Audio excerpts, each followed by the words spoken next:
Hi everyone, welcome to my channel. In this video I will show you how to make several popular spice blends and spice paste in the convenience of your own home. In addition, I will share with you some useful techniques and tips you can apply to make your own spice creations. Why would you make your own spice blends? Well, first of all, it's very easy and it's a lot better and fresher than a store-bought. Once you will try a homemade blend or a paste, you will not buy one in a store.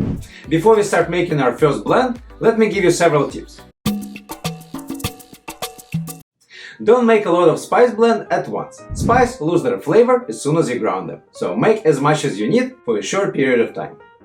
Store spices in a cool and dark place in an airtight container.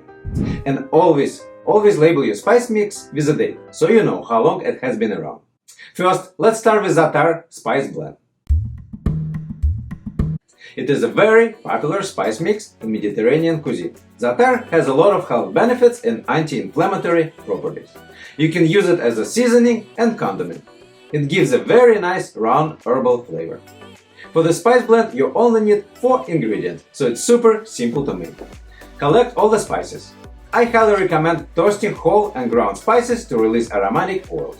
Plus, toasting spices dries them out a bit, which makes them easier to grind. Toast spices on the skillet for a few minutes until you start feeling an aromatic flavor. Cool them down and then transfer spices to the spice grinder or a coffee grinder to finely ground. All done, our Zatar mix is ready.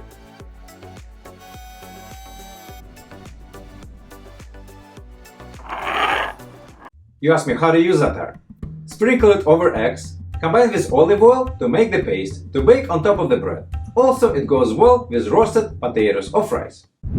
Okay, now let's make harissa paste. Harissa paste is North African chili paste or hot sauce. If you want, you can make it as little or a lot spicy. Roast bell peppers in the oven for 20 minutes at 400 degrees Fahrenheit. Rehydrate dried peppers. Put them in the hot water under the lid for 30 minutes. Remove seeds if you want less spicy paste. If you want more heat, keep some seeds in. Peel garlic. Toast cumin and coriander to enhance flavor. When cooled down, finally crush them in the spice grinder. Cooking tip. If you don't have a spice grinder or a coffee grinder, use manual method such as mortar and pestle. You can also use rolling pin or the bottom of the skillet against the wooden board. Manual method works well for small amounts of spices. Now mix all the ingredients in the food processor until it becomes a paste.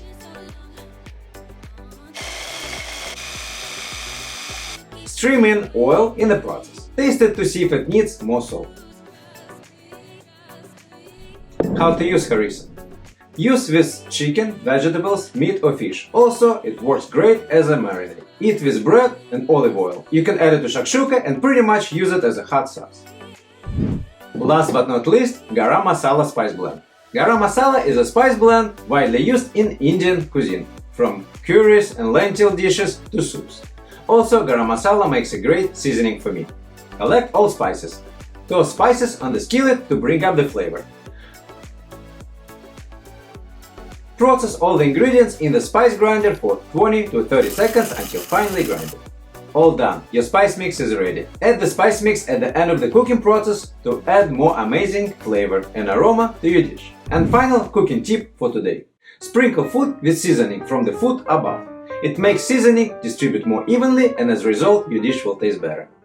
I hope you like this video. Leave comments if you have other spice making tips you would like to share. Remember to subscribe to my channel. I have some fun recipes coming up to show you how to use the spices in the dish. See you very soon.